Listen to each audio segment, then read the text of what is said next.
For today's video guys, mag-share na naman tayo na another videos about sa trabaho natin sa building bilang isang electrician.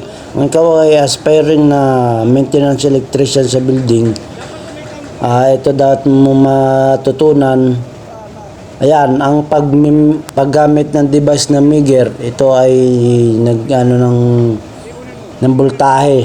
Yung gamit namin 1000 volt DC at ang minimum na mega resistance dapat ng inyong i-check ay nasa 100 mega ohms. Yan. Kung 600 volt DC naman na inyong gamit ay mga 25 mega ohms dapat. Ayun ang sa ayun yung minimum standard. Pero kung depende na din yun sa inyo kung kung wala naman kayong sinusunod na standard, basta ayos pa, pwede pa naman sigurong pagtiyagaan. Yun guys. Wag lang talaga yung bagsak na, yung mga 10 mega ohms ayun, kung 600 volt DC. Ito nga pala guys, ayun, ito share natin ay tungkol sa cooling tower. Cooling tower namin dito guys ay may 14 kaming cooling tower at ang nag-uumpisa to sa 501 hanggang 514. Ayan guys, ito. Yung nag-check kami ng aming nagka-problema ang kable niyan guys. Yan, andyan yun sa yung motor. Linya yan ng motor guys, lumapat. Ayan, lumapat sa body yan. Kaya nagkaroon ng spark at naepektuhan yung linya ng kable, yung isang kable bumigay. Yung kable niya guys ay Royal Cord na 8.0 yan guys. Dinala na namin yung motor na yan kasi nung pag-spark na yun na-damage na din yung motor guys, kaya nagpalit na din kami. At ngayon dinodouble check ng kasama ko yung kable, 3 wires yan guys. Ang umakit nyo dyan sa taas ay THN na yan, pero pagdating sa baba may dalawang dugtungan yan dito sa pinaka wire gutter tsaka doon sa gitna. Ayun guys, ayun ang ating yun dyan. Paulit-ulit na chinecheck na kasama ko guys. Ayan. Yun nga pala, kung kayo baguhan sa pagmimigger na ganito, ayun, ang ko lang, paalala, huwag kayong hahawak sa chinecheck nyong kagaya ng kable. Huwag kayong hahawak kasi makukurente talaga kayo. Baka kayong magulat. Kung kayong magugulatin, ayun, ang ingatan nyo. Pag magmimigger kayo ng ganito, yan guys, nakikita nyo yan, na umaabot ng 200 mega ohms yung isang linya. Ayan guys, ngayon tinanggal na namin doon sa dugtungan. Ano yan?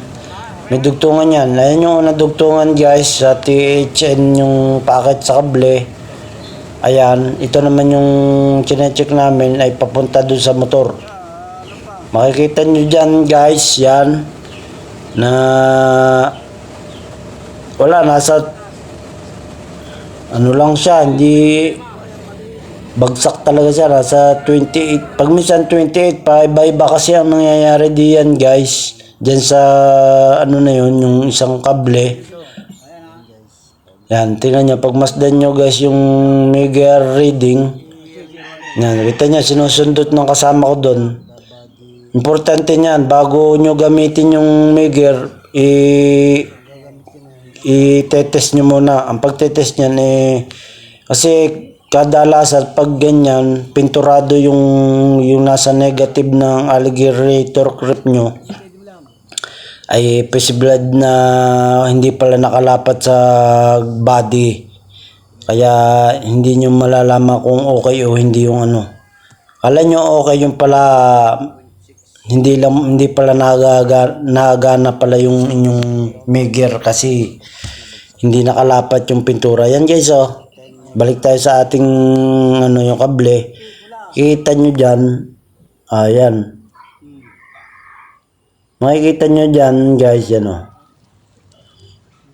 ayan, paulit-ulit talaga yan. Yan yan yung sinasabaw sa inyo guys. Kailangan yung i-check bago nyo gamitin bago kayo mag-check. kailangan nyo muna i-check mismo yung Megger kung yung pinaka niya ay konektado doon sa kaya sinusundot ng kasama ko doon sa negative ng Megger. Yun yung nando sa ba yun, sinusundot ng kasama ko doon.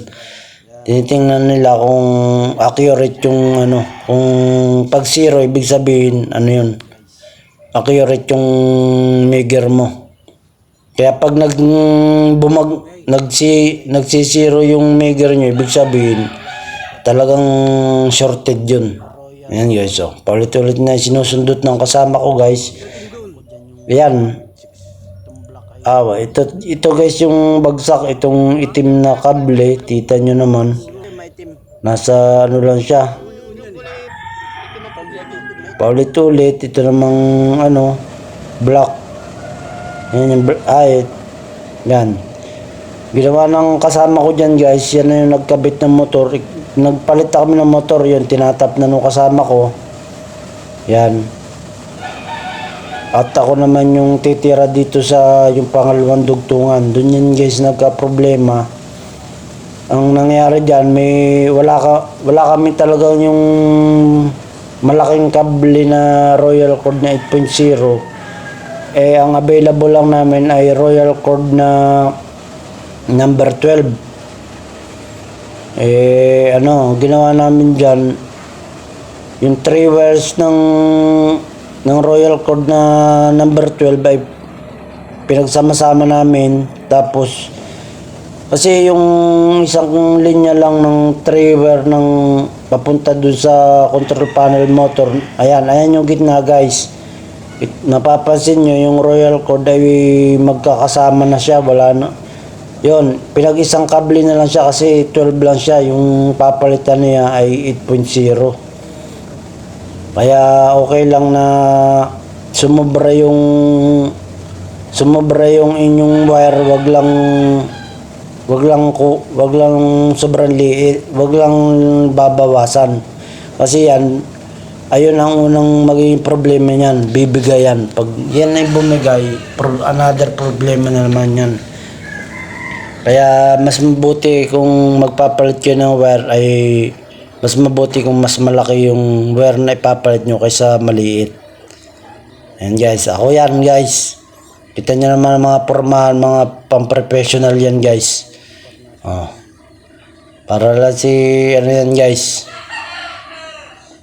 Kita nyo yan guys, mga galawan ko guys yan. Siyempre, tinanggal na natin yung yan, nakita nyo guys, 3 wire siya, yung isa dyang kable ay hindi na ginamit, dinisable na yun. Yung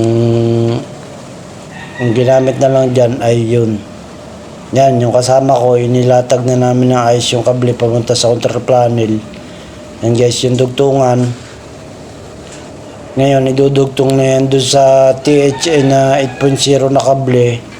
Yung nakikita nyo, may tatlong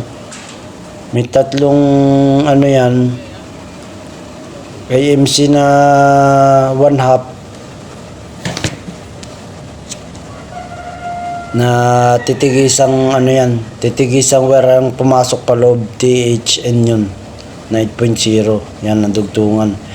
Yan, ikabit na namin guys ngayon, do-double check namin. Nakabit na yun sa motor, tsaka yun sa ang motor nakakabit na, tsaka yung wire, nakadiretso na yan dyan guys. Ayan, chinecheck namin yan guys, para talaga, hindi malaman namin kung ayun yan naging problema, para sure ball. Ayan guys, paulit-ulit na nire-reading namin yan at na namin dyan guys na yan na okay na. Ayan guys, yan, doon sa mga aspiring electrician sa building, ito yung mga trabaho na may experience nyo. Ano ko lang yung cooling tower, saan ito ginagamit, bakit meron ito sa building. Pag kasi commercial building ang yung ano ay ang aircon nito ay naka-centralize. At ang pag-centralize yan, ang ginagamit dyan ay chiller. At yung chiller ay kailangan ng pinaka heat exchanger kung sa ano yan. Kasi ayun ang parang pinaka ano yan, pinaka condenser ng chiller, yung ano na yan, yung cooling tower.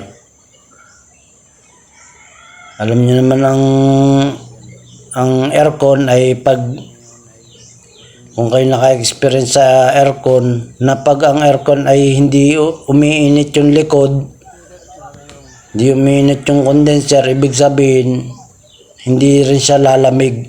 Kaya kung umiinit yung kanyang likod, mas maganda yung kanyang lamig. Ayun guys, ayun ang katulad niyan. Para din chiller, ganun din na dapat na kung ano siya, may nagbabawas ng init niya. Yan guys. Yan, nakadugtong na guys sa TH na wire na 8.0. Ito yung control panel. Ano din kami guys dyan, yung magnetic contactor niyan guys ay nag-weld na, hindi na siya pinaltan din namin yan guys, kaya makikita nyo nakakawang yung magnetic contactor niya. Hindi namin na ikabit na kasi minamadali na ito, nakakawang na siya dun sa ano. Pero yung pinaka ano niya ay kasi pag ganyan mga old model na ano, iba yung design nila, parang hindi accessible na ano yan. Testing na namin guys yung 510, mapapansin nyo din guys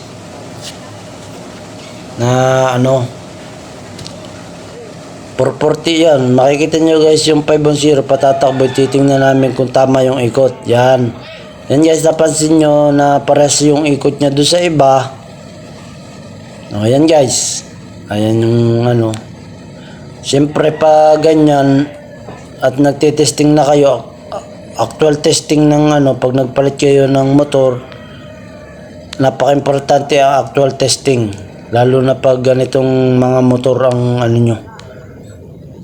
Nakita nyo, tama naman yung ikot niya. Yan o, pinapatay buhay nung kasama ko at ano naman siya. Yan guys, importante dito ang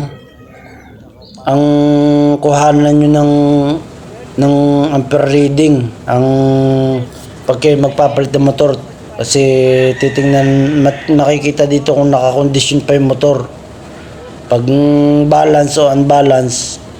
Pag balance yan, dapat pare-pares yung amperahe halos na nakukuha dyan. Kuwari mga 6 ampere yung ampere rating nya, dapat yan ay hindi maglalalayo doon.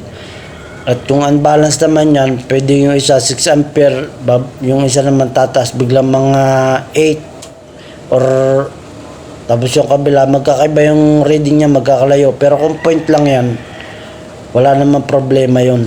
Yan. Guys, itong ano yan, 440 guys yan, yung aming supply na yan. Kaya ginagawa namin dyan, pinapatay namin. Kasi sobrang sikip niyan. Sa konti pagkakamali lang ninyo, kagaya niyan, pag yan ay kinuhanan nyo reading at pinilit yung ganyanin at hindi nyo pinatay at nag-loose yan, sigurado magliliwanag ang paningin nyo. Certain nyo na lang kung hindi maahit ang kilay nyo dyan guys, kasi 440 yan, kaunting kawang lang ng kable niyan, sigurado yung mag-i-spark yan ng sobrang halos hindi ka makakakita. Mga yan guys, ang mga na-experience natin sa trabaho, kaya dapat pag mga ganyang matataas ng voltahe, hindi natin dapat pinupursa yung mga ganyan. Yan, binuhay ko na ulit guys.